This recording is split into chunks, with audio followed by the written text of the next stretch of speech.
आपको पता है कि यहाँ पर हम प्रीवियस ईयर सॉल्यूशंस को सॉल्व कर रहे हैं, जो कि एनडीए के लिए काफ़ी हेल्पफुल होते हैं। इसके अलावा आप जो यूपीएससी के एग्ज़ाम्स देते हैं उनके लिए भी ये क्वेश्चंस काफ़ी हेल्पफुल होते हैं, सीडीएस के लिए और एफकैट के लिए। अब यहाँ पे आप देखेंगे कि क्वेश्चन नंबर 74, ओके। तो स्टार्ट करते हैं। ये गैट का पोर्शन है जिसमें आपको जनरल स्टडीज़ के भी क्वेश्चंस होते हैं, हिस्ट्री, पॉलिटी, जियोग्राफी, उसके अलावा traditional physics, chemistry, biology, okay. तो क्वेश्चन नंबर की तरफ बढ़ते हैं। क्वेश्चन नंबर 74 क्या कह रहा है कि which one of the following is known as a planned of delta region. ठीक है, जो डेल्टा क्षेत्र हैं उनका जो ऊपरी भाग होता है उसे निम्नलिखित में से किस नाम से जाना जाता है। तो यहाँ इसका राइट आंसर हो जाएगा डी ऑप्शन, चार्स। और आपको ये याद रखना है कि डेल्टा क्या होता है। ऐसी नदियाँ जो कि लंबी दूरी तय करती हैं, अपने साथ कुछ अवसाद सेडिमेंट्स बहा कर लाती हैं, और ये सेडिमेंट्स जब धीरे धीरे मंद गति से तटीय क्षेत्रों के किनारे जमा हो जाते कोस्टल एरिया के साइड में, तो डेल्टा रीजन का फॉर्मेशन करते हैं। जैसे बे ऑफ बंगाल के साइड पे आपको सुंदरवन डेल्टा दिखाई देता है। अब ये जो डेल्टा है इसमें जो अपलैंड है यानी उपभूमि है वो क्या कहलाएगी, उसे यहाँ कहा जाएगा चार्स। ठीक है, और याद रखना है, अब अगली बार हो सकता है एनडीए पूछ ले बिल्स क्या है, तो बिल्स भी डेल्टा का ही एक भाग है जो कि उसकी मार्शी लैंड होती है यानी दलदली भूमि होती है। ओके, तो क्वेश्चन नंबर 74 का राइट आंसर हो जाएगा डी, चार्स। नाउ नेक्स्ट अगला क्वेश्चन है 75। 75 बहुत ही इंपॉर्टेंट क्वेश्चन है। यहाँ पे वाइल्ड लाइफ सेंचुरी की बात कही गई है, यानी कि आपको बताना है कि वन्य जीव अभ्यारण्य जैसे नेशनल पार्क होते हैं, यही सब कंजर्वेशन पर्पज से बनाए जाते हैं। तो यहाँ पर वाइल्ड लाइफ सेंचुरी में याद रखिएगा साउथ टू नॉर्थ करना है, यानी दक्षिण से उत्तर की तरफ। तो जब यहाँ पे आप अरेंज करेंगे तो सबसे पहले आ जाएगा भद्रा, उसके बाद आ जाएगा सिमलीपाल, उसके बाद आ जाएगा पचमढ़ी, और उसके बाद आ जाएगा शिकारी देवी। ठीक है, तो क्वेश्चन नंबर 75 का राइट आंसर हो जाएगा सी ऑप्शन।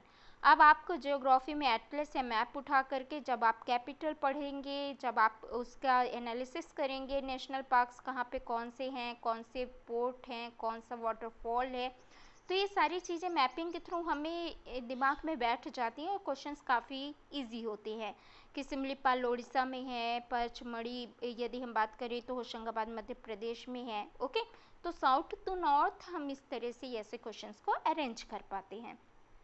नेक्स्ट अगला क्वेश्चन है, ये भी हमेशा ही पूछा जाता है, तो बहुत अच्छे से एटमॉस्फेयर वाला टॉपिक कवर कर लीजिएगा। क्वेश्चन नंबर 76 में दिया हुआ है कि which one of the following statement about temperature is correct. तापमान से संबंधित निम्नलिखित में से कौन सा कथन सत्य है। ओके, तो 76 में आप देखेंगे तो फ्री का नंबर दिलाता है। यदि आप यहाँ पे ऑप्शन नंबर सी और डी को कंपेयर करते, लगभग दोनों मिल रहे हैं, तो प्रोबेबिलिटी ये है कि इन्हीं दोनों में से एक का राइट आंसर होगा। और यहाँ पे एक क्लू भी दिया हुआ है इसी क्वेश्चन के साथ ही आंसर्स में। देखिए सी कह रहा है temperature increases with the height in the troposphere at an average rate of 6.5 degree Celsius पर किलोमीटर। ओके, तापमान बढ़ता है 6.5 डिग्री सेल्सियस पर किलोमीटर के हिसाब से। और डी ऑप्शन कह रहे हैं टेम्परेचर डिक्रीज होता है हाइट बढ़ने के साथ ट्रोपोस्फेयर यानी क्षोभ मंडल में एवरेज रेट होता है 6.4 डिग्री सेल्सियस पर किलोमीटर। अब यहाँ पे 0.1 डिग्री सेल्सियस कोई मैटर नहीं है, यहाँ पे आपको बस क्लू पकड़ना था कि टेम्परेचर इंक्रीज हो रहा है डिक्रीज हो रहा है। तो फिजिक्स का भी जनरल कॉन्सेप्ट है कि एक सीमित अवधि तक जो हाइट होती है, जो आपकी ऊंचाई होती है, तो जैसे जैसे हम ऊंचाई की तरफ जाते हैं टेम्परेचर कम होता जाता है ना। तो ऑब्वियस है आप आसानी से ऐसे क्वेश्चंस को सॉल्व कर पाएंगे। 76 का राइट आंसर हो जाएगा डी ऑप्शन। ठीक है, now next D for Delhi. Okay, temperature decreases with height. Now next अगला क्वेश्चन है which one of the following is known as a zone of sharp salinity change in the vertical section of ocean। Okay, यानी कि जो समुद्र है, okay, तो समुद्र में जो लवणता परिवर्तन होता है वो ऊर्ध्वाधर सेक्शन में किस जोन में नाम से जाना जाता है? ओके, शार्प सैलिनिटी चेंज जो जोन है उसमें वर्टिकल सेक्शन ऑफ ओशन में इसे किस और नाम से जाना जाता है? तो जहाँ सैलिनिटी आ जाए तो दिमाग में फटाक से क्लिक करना चाहिए, हेलोक्लाइन की बात हो रही है। ओके, तो 77 का राइट आंसर हो जाएगा बी, हेलोक्लाइन। नाउ नेक्स्ट, अगला क्वेश्चन है 78 नंबर क्वेश्चन कह रहा है permanent hardness of water can't be removed by which one of the following method. यानी जो पानी होता है, पानी में परमानेंट हार्डनेस जो होती है यानी कि स्थायी जो कठोरता होती है वो इनमें से किस मेथड के द्वारा नहीं हटाई जा सकती। अब यहाँ पे नहीं पूछा हुआ है तो आपको फिर से राइट आंसर्स के लिए ध्यान रखना था कि नहीं पे आंसर देना है। ओके, कंफ्यूज नहीं होना है। तो यहाँ पे राइट आंसर हो जाएगा क्वेश्चन नंबर 78 का सी ऑप्शन, बॉइलिंग। यदि हम ये पानी को उबालें तो उससे वाटर हार्डनेस नहीं जाएगी, बाकी तीनों मेथड से वाटर हार्डनेस चली जाएगी।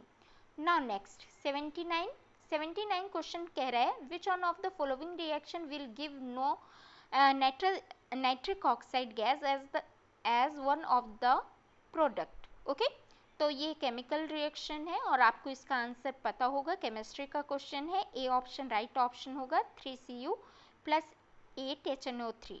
ओके, नाउ नेक्स्ट अगला क्वेश्चन है 80 number, which one of the following is a try basic acid. Okay, तो क्षारीय जो अम्ल है वो क्या कहलाएगा, इनमें से कौन सा एग्जाम्पल इस पे सूट होगा? तो क्वेश्चन नंबर 80 का राइट आंसर है phosphoric acid, D option is the right answer. Next question number 81, इसमें कहा गया है कि which one of the following statement is not correct. Again इन्होंने नॉट पूछा है। ओके, तो मैं सीधे नॉट की तरफ बढ़ूंगी यहाँ पर। तो 81 का राइट आंसर हो जाएगा D option, graphite layer are held together by carbon carbon single bonding. Okay, और ये यहाँ पे आपको पता ही है बाकी तीन ऑप्शन सही हैं। जैसे हम सी और डी को ही कंपेयर करें तो लेयर या तो हेक्सागोनल रिंग में होगी या फिर कार्बन कार्बन होगी। ओके, तो यहाँ पर क्या हो जाएगा राइट आंसर जो कि करेक्ट नहीं है, तो 81 का राइट आंसर हो जाएगा D option, D for Delhi. Now next अगला क्वेश्चन है 82, विच one of the following is called dry ice. यानी शुष्क जो बर्फ होती है वो क्या है इनमें से? ये भी बहुत इजी क्वेश्चन, इसका राइट आंसर हो जाएगा आपका सॉलिड कार्बन डाइऑक्साइड। ओके, तो जो ठोस कार्बन डाइऑक्साइड है उसी को ड्राई आइस, शुष्क बर्फ के नाम से जाना जाता है। अगला क्वेश्चन है 83 में क्या है, the acidic semi digested food coming out of the stomach is neutralized by. Okay, तो इसका राइट आंसर हो जाएगा कि कहाँ पे ये न्यूट्रलाइज होता है स्टोमक में, जो सेमी डाइजेस्टेड फूड होता है ना, अर्धपाचित जो भोजन होता है स्टोमक में कहाँ पे उदासीन होता है। तो राइट आंसर हो जाएगा 83 का D option, bile juice. Okay, next 84 question है, the oxygenated blood from the lung is received by. फेफड़े में जो ऑक्सीकृत रक्त है वो किसके द्वारा प्राप्त किया जाता है, किसके थ्रू रिसीव किया जाता है? तो इसका राइट आंसर हो जाएगा A option, left article. Okay, next question number 85 है, the oxygen involved during photosynthesis comes from splitting of. Okay, तो 85 का राइट आंसर हो जाएगा A option, water. Next question है, ये भी आपका बायोलॉजी का है, which one of the following depicts the correct circuit of the reflex are. Okay, तो इसका राइट आंसर हो जाएगा 86 का यहाँ पर बी ऑप्शन, रिसेप्टर से सेंसरी न्यूरॉन से spinal cord, then motor neuron, then effector. अगला क्वेश्चन भी साइंस यहाँ पे बायोलॉजी का है 87 नंबर, जिसमें पूछा गया है कि if one set of chromosome for a given plant is represented as capital N, in case of double fertilization, the zygote and the endosperm nucleus of the diploid plant would have how many set of chromosome respectively? तो 87 का right answer होगा D option, 2n and 3n। Now next question number 88, 88 का right answer हो जाएगा, इस circuit को complete करना है, B option 3/5 R. Next question, ये भी काफ़ी कॉमन क्वेश्चन है। The absolute zero temperature is a 0 kelvin in SI unit, which one of the following is the absolute zero temperature. तो 89 का राइट आंसर हो जाएगा C option -270.15 degree Celsius. Now next question, question number 90, consider the following statement about visible light, ultraviolet light and X ray. ठीक है, इनमें लिखित में से कौन सा तथ्य दृश्य प्रकाश, पराबैंगनी और एक्सरे के लिए सही है। तो 90 का राइट ऑप्शन हो जाएगा आपका ए और दो दोनों सही है, यानी B option. The wavelength of the visible light is more than the that of X-ray, and second, the energy of X-ray photon is higher than that of ultraviolet light photon. Now next 91 number question पूछ रहा है, physics है। The time period of the oscillation of a simple pendulum having length L and mass of the bomb m is given as t. If the length of the pendulum is increased to 4L and the mass of the bob is increased to 2m, then which one of the following is the new time period of the oscillation? Okay, आप solve करेंगे तो इसका answer आ जाएगा B option 2t। Now next अगला question है 92। तो 92 में दिया हुआ है, ये भी फिजिक्स का क्वेश्चन है। The connecting cable of electrical appliances like electric iron, water heater और contains 3 insulated copper wires of the 3 different colors red, green and black. Which one of the following is the correct color code? तो 92 का right answer यहाँ पर क्या होना चाहिए, C option, red live wire, green ground wire and black neutral wire. Now next अगला question है 93 का ये ग्राफ रिप्रेजेंटेशन का राइट आंसर होगा B, R1 is greater than R3 is greater than R2। Now next अगला question है 94 में दिया हुआ है कि माइक्रोस्कोप और टेलीस्कोप में कौन सा स्टेटमेंट जो है इससे रिलेटेड है। तो 94 का राइट आंसर हो जाएगा डी ऑप्शन 1 2 3 तीनों ही। फर्स्ट होगा both the eye piece and the objective of a microscope are convex lenses. दूसरा हो जाएगा the focal length of the objective of a telescope is larger than the focal length of its eye piece. और third भी यहाँ पर जो रहेगा 94 का, the magnification of a telescope increase with the increase in focal length of its objective. Okay, तो 94 का right answer क्या होगा, डी ऑप्शन। ना नेक्स्ट 95 का राइट आंसर हो जाएगा यहाँ पे। पहले क्वेश्चन देखिए, a planet has a mass m1 and radius r1, the value of acceleration due to gravity on its surface is g1. There is another planet too whose mass and radius both are 2 times that of the first planet. Which one of the following is the acceleration due to gravity on the surface of planet 2? तो इसका right answer हो जाएगा C option g1/2। Now next अगला question है 96।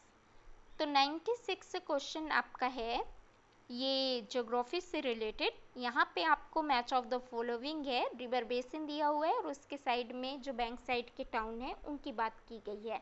आपको match करना है कि कौन सी नदी के किनारे कौन सा शहर है। तो 93 में यहाँ पर भगीरथी जो है ये उत्तराकाशी, काफ़ी फेमस। ओके, और अलकनंदा पावरी हो जाएगा, नयार लेट डाउन हो जाएगा और गंगा नरेंद्र नगर हो जाएगा। ओके, तो 96 का जो राइट आंसर होगा वो होगा B option, B for Bombay 3412। Now next अगला क्वेश्चन है ओके 96 देन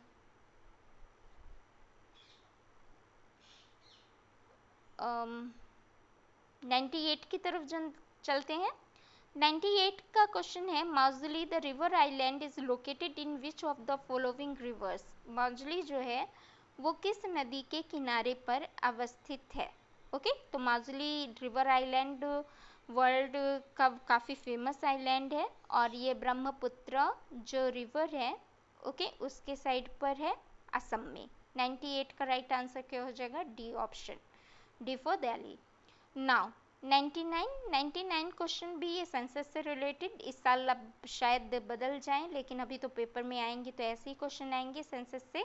तो आपको निगेटिव ग्रोथ बतानी है पॉपुलेशन में 2011 के अकॉर्डिंग, और यही डाटा क्योंकि हर 10 साल में चेंज होता है, तो 99 का राइट आंसर हो जाएगा D option, Nagaland. Now next, defence के लिए बहुत इंपॉर्टेंट क्वेश्चन, 100 नंबर क्वेश्चन है। Which one of the following type of cloud is characterised by continuous precipitation? ठीक है, लगातार जो बारिश होती है, ये लक्षण किस तरह के बादल के हैं? तो इसका राइट आंसर है 100 का सी ऑप्शन, निम्बो स्ट्रेटस, और ये क्वेश्चन कई बार पूछा गया है। अगला क्वेश्चन है 101। तो 101 फिर से क्या है?